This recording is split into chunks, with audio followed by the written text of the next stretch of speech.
આજે રાત્રે તું ટીવી જોવું ને તો અવાજ થોડો ધીમો રાખજે. કેમ શું તકલીફ પડી તમને? હવે ટીવી નો અવાજ નડે છે તમને? અરે પણ કાલે રાત્રે કેવો અવાજ થતો હતો? શી ખબર શું જોતી હતી? ઝઘડમ ઝઘડી ચાલતી હતી. એ ઝઘડમ ઝઘડી નથી ચાલતી, હું બિગ બોસ જોતી હતી. બિગ બોસ માં એવું શું આવે છે તો ઝઘડા થાય છે? બિગ બોસ નું ઘર હોય, એમાં 15 થી 20 જણાને બોલાવે અને એમાં બધાએ જોડે રહેવાનું હોય. પછી આમ જોડે રહીને કરવાનું શું? ઝઘડા કરવાના? એમાં ઝઘડા ના કરવાના હોય અને બિગ બોસ એ લોકોને જે ટાસ્ક આપે એ કરવાનો અને એમાંથી ઓટોમેટિક ઝઘડા થાય. તો પછી આવું જોવું છું જ શું લેવા? ઝઘડા જોઈને ઝઘડા શીખવાના ને. તમે ના જોતા હોય એટલે કોઈ ના જોવા? કેટલાય લોકો બિગ બોસ જોતા હોય છે. મેં તો કોઈને બિગ બોસ જોતા જોયા જ નહીં. પહેલા તો તમારી રિયા ભાભી જ બિગ બોસ જોવે છે. તમારી રિયા ભાભી એટલે? તું મને ટોંટ ના મારે, મારે એમના જોડે કોઈ લેવા દેવા નહીં.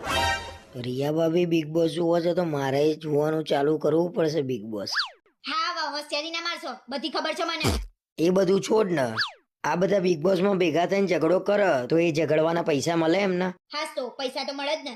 જેટલા વધારે ઝઘડા કરો એટલા વધારે પૈસા મળે. તો પછી તું બિગ બોસ માં જવું તો કરોડપતિ થઈને જ આવું. હા, શું બોલ્યા તમે? જ્યાં છો ને ત્યાંથી પાછા વળી જજો તો સારું રહેશે.